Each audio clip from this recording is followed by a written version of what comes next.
Hello, everyone. Welcome to Stand with Tigray. I am your host, Marhawi. Today, we have a special guest, Alex Duell.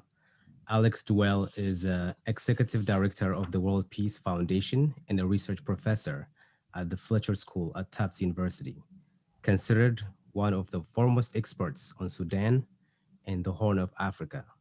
His scholarship and practice has also probed humanitarian crisis and response, human rights, HIV/AIDS, and governance in Africa, and conflict and peace building. Areas of expertise include human rights, humanitarian affairs, international law, and organizations. Welcome, Professor. It's a pleasure to be with you.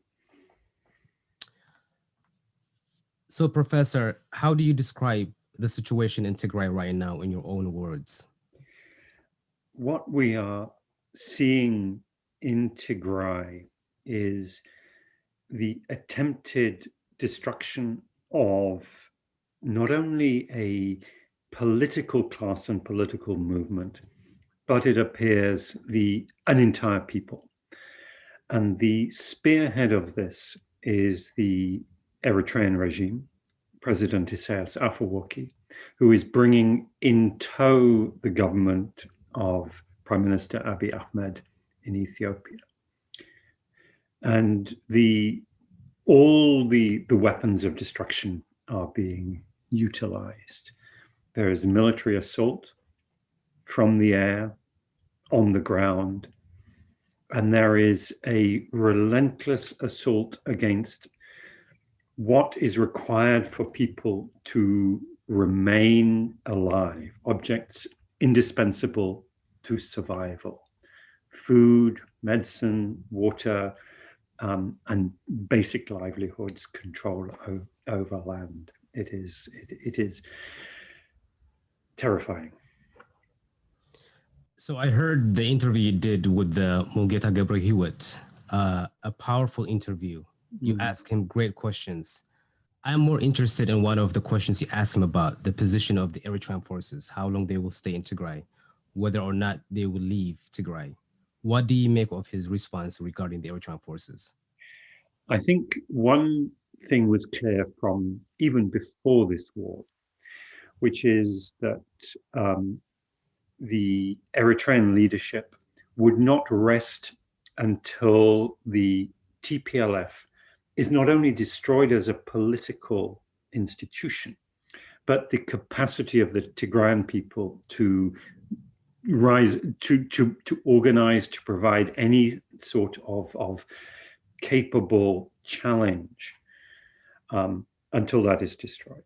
Now, that we have known has been the intent of Isaias Afwerki for many years. And I remember over the years challenging the late Siul Mesfin, the late Miller Sinawi, and saying to them, your foreign policy towards Eritrea just seems to be relentless. When you moved your troops into Mogadishu, which I strongly opposed back in 2006, what were you doing? And the answer always came back: we cannot allow the Eritrean leadership, Isaias Afwerki, to take an inch, because for him, it is not a matter of political rivalry about which you can negotiate. He would not be content with just a political victory. His agenda is annihilation. And what the old guard of the EPRDF leadership, when they were in power, what they relied upon, why they did not press home the military advantage they had 20 years ago. June 2000, they could have gone on regime change in Asmara. They didn't do that. And the reason was they said, we will respect the rule of international law. We will stay within our borders. Of course, the border was disputed, and there were arguments on both sides as to where the border should lie. But they did not go for regime change because they said the international community will stand with the containment of Eritrea. They will oppose us if we go for regime change. Now, Isaias throws out the rule books. He does not pursue any law other than the law of the jungle power. And as soon as his military preparation became evident, we knew that Tigray was in trouble. And then as the war unfolded, at first there was a concerted attempt to conceal this, coming from Eritrea said nothing, of course. It has been entirely silent. It has one or two people who speak for it. There's a lady at the Atlantic Council and one or two other apologists. The Ethiopian government wanted to say nothing because Prime Minister Abiy knew how profoundly embarrassing it would be for him, who has a nationalist project, to admit that Eritrea is killing Ethiopians, and not just killing Ethiopians, is systematically attacking Ethiopian heritage, because Ethiopia's history state begins in Aksum. And Tigray has historically been, an essential part of the heartland of Ethiopian civilization, culture, etc. And the fact that the Eritrean forces are attacking that is something that is profoundly hurtful to Ethiopians at large. And of course, it was also covered up by the US administration as well, the former one. Fortunately, we are now seeing that. We're now seeing that change, yes. Yes, you bring a very great point, which you said, Isaias Afwerki, who will not rest until he annihilates or eradicates the governance of the Tigrayan forces, also the Tigrayans. As you know, President Biden told the Eritrean forces to withdraw from Tigray as soon as possible. If, in fact, like he said, if Isaias Afwerki will not arrest until he causes more damage in Tigray and he doesn't leave, what will be the consequences? The consequences for the ascendancy of the Eritrean agenda go far beyond Tigray. The consequences for Tigray will be devastating. I mean, we will continue to see the same relentless destruction, no question. But the consequences will go beyond that, because the Eritrean modus operandi is lawlessness. It is power through the barrel of a gun, and only through the barrel of a gun.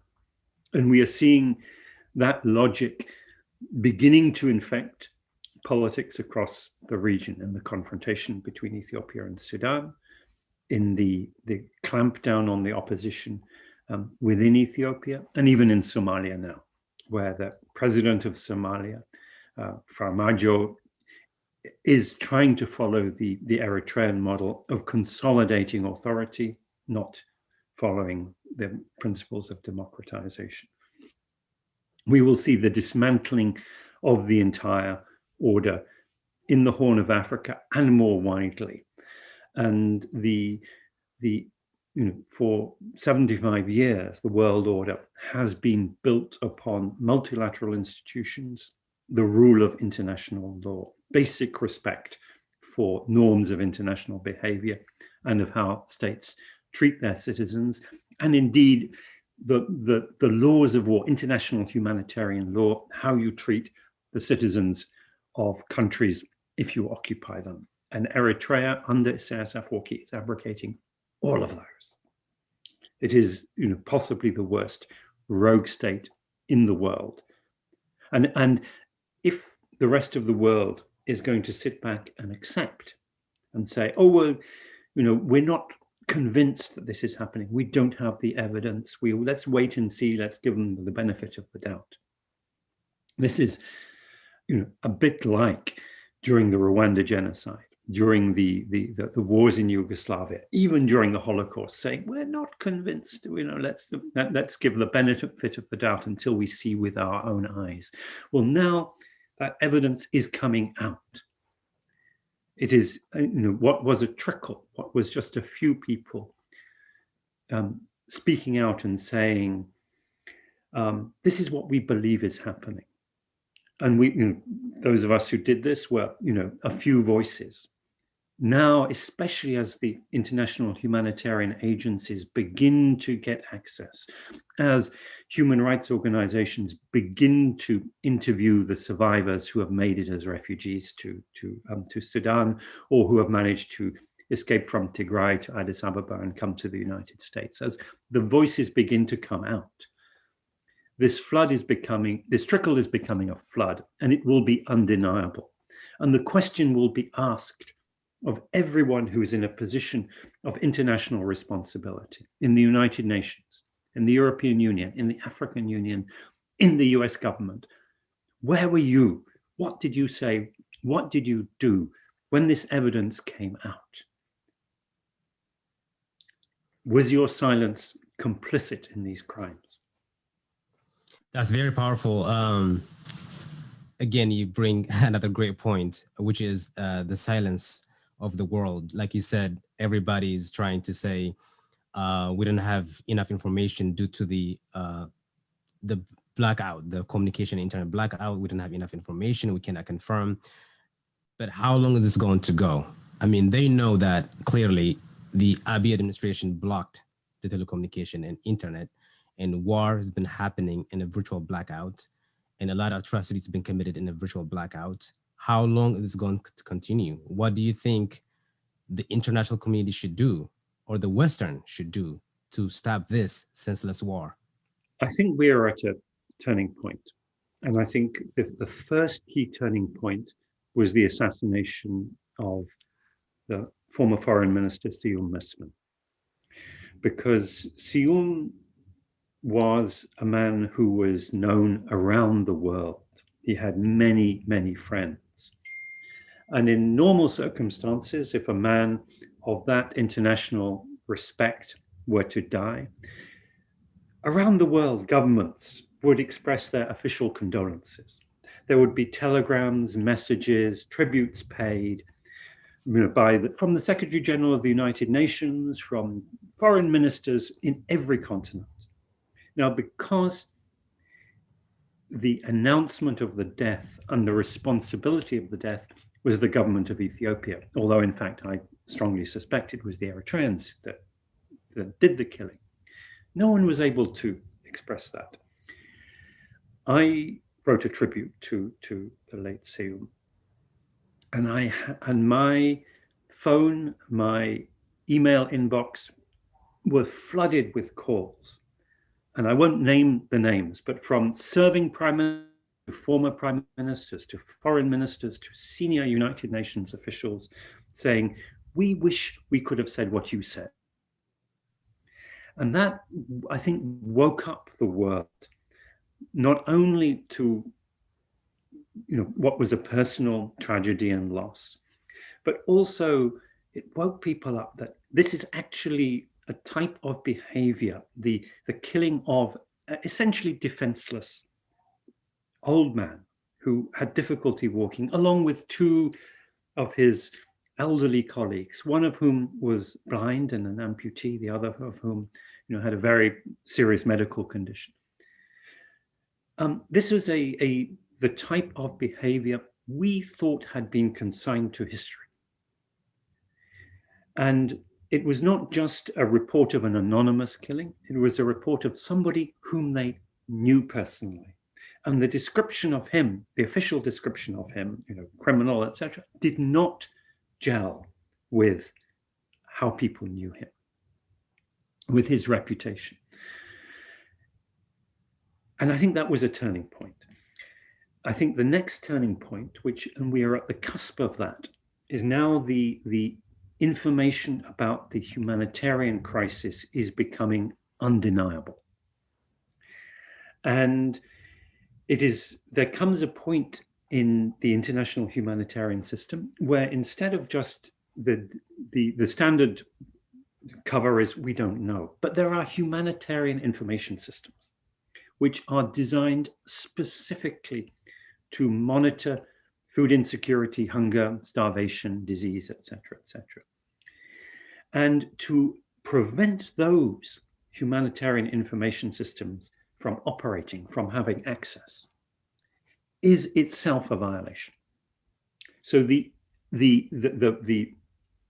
ignorance, which is an ignorance which is contrived, which is designed, which is implemented, which is enforced, is becoming a political issue in itself. And the humanitarians, many of whom have themselves been slow to act, have been ready to take the Ethiopian government in good faith, are now saying, no, we can't do this.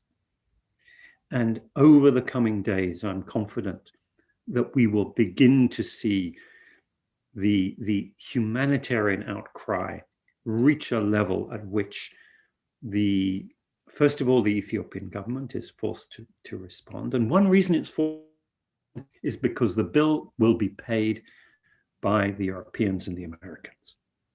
They will come begging, saying, we need the food.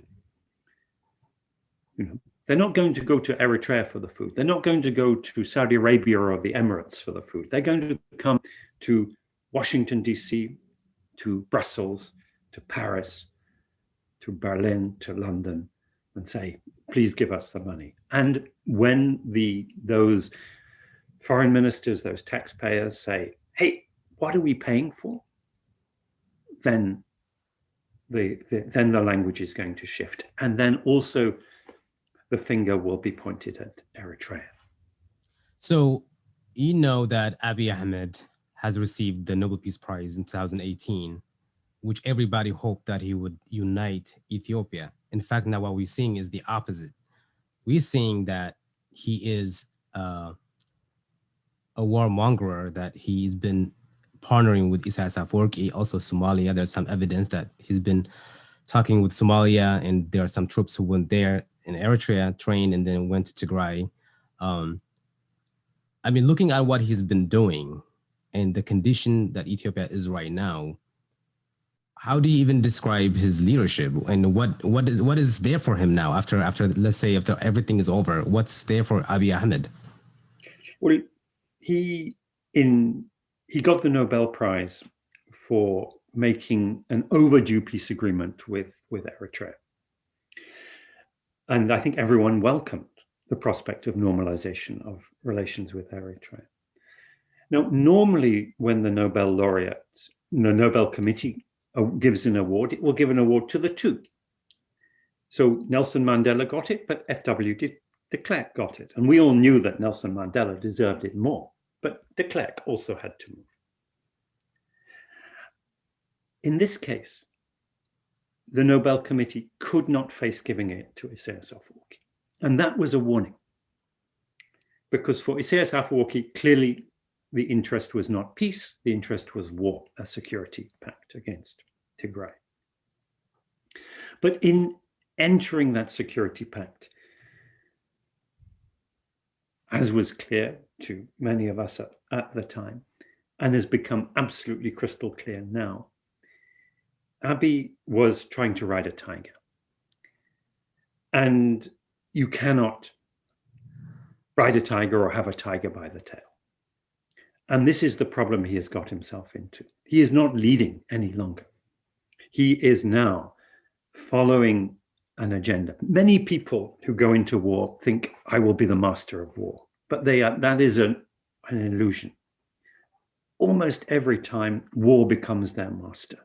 And this is what is the tragedy of Abiy. Because I believe that at the outset, he probably had good intentions. But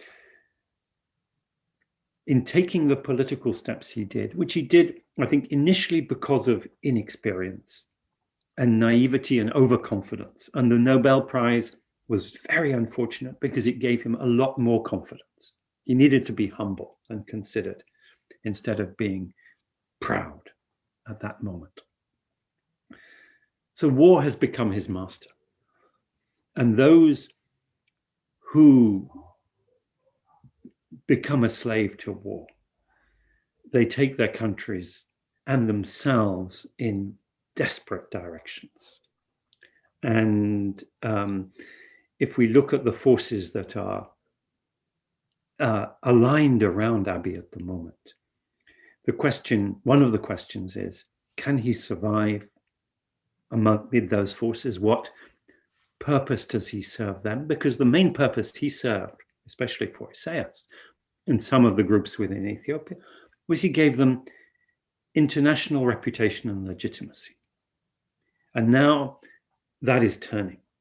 Now he is being accused of doing terrible things. And if he has lost that international legitimacy and reputation, why do they need him?